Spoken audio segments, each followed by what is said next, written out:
Assalamualaikum warahmatullahi wabarakatuh.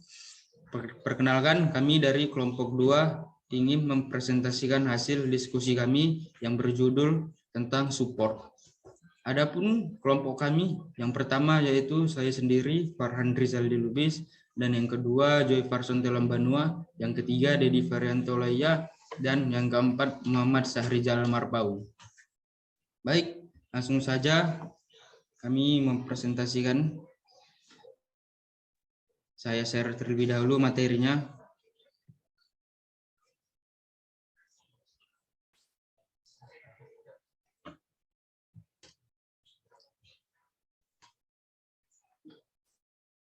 Baik, pembacaan poin pertama yaitu kepada Dedi Varianto Laya, dipersilakan.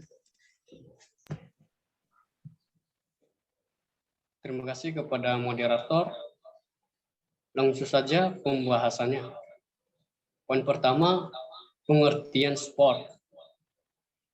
Pengertian daripada sport itu hubungan timbal balik yang bersifat saling membantu, simbiosis, mutualisme, dan take and give. Poin kedua, user sport.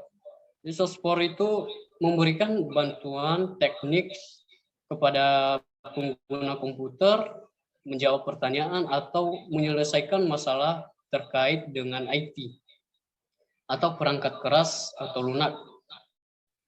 Untuk penggunaan komputer secara langsung atau melalui telepon atau secara elektronik, memberikan pelatihan atau edukasi serta sosialisasi merupakan gambaran pekerjaan dari komputer user. Poin ketiga, jenis-jenis user sport.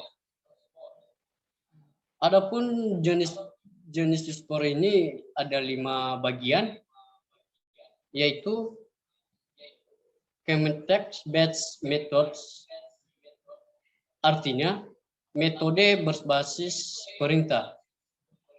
Poin kedua, context sensitive help, artinya jenis bantuan online yang diperoleh dari titik tertentu dalam keadaan perangkat lunak, memberikan bantuan untuk situasi yang terkait dengan IT. Bantuan konteks ini berbeda dengan bantuan online umum atau manual online, tidak perlu dapat diakses untuk dibaca secara keseluruhan. Poin ketiga, tutorial help, artinya bantuan cara pengerjaan sesuatu. Poin keempat, online documentation, artinya dokumentasi online. Poin kelima, intelligent help, artinya kecerdasan. Baik, terima kasih. Sekian dan terima kasih. Saya kembalikan kepada moderator. Baik. Terima kasih kepada Dedi Varianto Laya. Pembacaan poin selanjutnya yaitu kepada saya sendiri. Poin keempat, kebutuhan dari user support. Kebutuhan dari user support itu sendiri terdapat 5 bagian. Yang pertama yaitu availability. User dapat menggunakan bantuan pada setiap waktu selama berinteraksi dengan sistem. Dan yang kedua, accuracy dan completeness. Bantuan ini seharusnya menyiapkan keakuratan dan kelengkapan sistem bantuan. Dan yang ketiga, konsistensi. Konsistensi ini membutuhkan jenis-jenis yang berbeda dari bantuan yang lain untuk digunakan pada kegunaan yang berbeda. Hal ini dapat secara tidak langsung menyebabkan sistem bantuan tidak dapat bekerja. Dan yang poin keempat yaitu flexibility. Sistem bantuan ini yang fleksibel akan membuat setiap user dapat berinteraksi dalam mencari sesuatu yang dibutuhkan. Dan poin yang kelima yaitu unobtrusiveness. Sistem ini seharusnya tidak mencegah user dalam melanjutkan pekerjaannya. Poin yang kelima yaitu Intelligent Help System. Intelligent Help System ini mengoperasikan untuk memonitoring aktivitas user dan mengkonstruksi model sesuai dengan user. Model ini termasuk pengalaman, preference, kesalahan user, atau kombinasi dari semuanya. Baik, pembacaan dari saya. Terima kasih. Pembacaan selanjutnya yaitu kepada Muhammad Syahrizal Marpaung. Persilakan. Baik, terima kasih moderator. Di sini saya akan melanjutkan pembahasan. Poin ke-6 adalah pendekatan pada user support. Pendekatan pada user support ini dibagi menjadi dua bagian. Yang pertama yaitu pendekatan pada user support command assistance. Asistensi user meminta bantuan dengan komen tertentu, unique command, help, baik untuk referensi cepat, mengasumsikan user, mengetahui yang dicari komen, from, menyediakan informasi untuk membenarkan pemakaian ketika kesalahan terjadi, baik untuk kesalahan sintaks sederhana, juga mengasumsikan mengetahui perintah. Pendekatan yang kedua yaitu pendekatan pada user support atau lens. Konteks sensitive help membantu permintaan yang diinterpretasikan menurut konteks yang terjadi. Online tutorial user bekerja melalui aplikasi dasar dalam lingkungan pengetesan dan digunakan, tapi sering tidak fleksibel. Online documentation paper, documentation tersedia di komputer, terus tersedia di media umum sehingga dapat menjadi sulit untuk ditelusuri. Hypertext digunakan untuk mendukung browsing.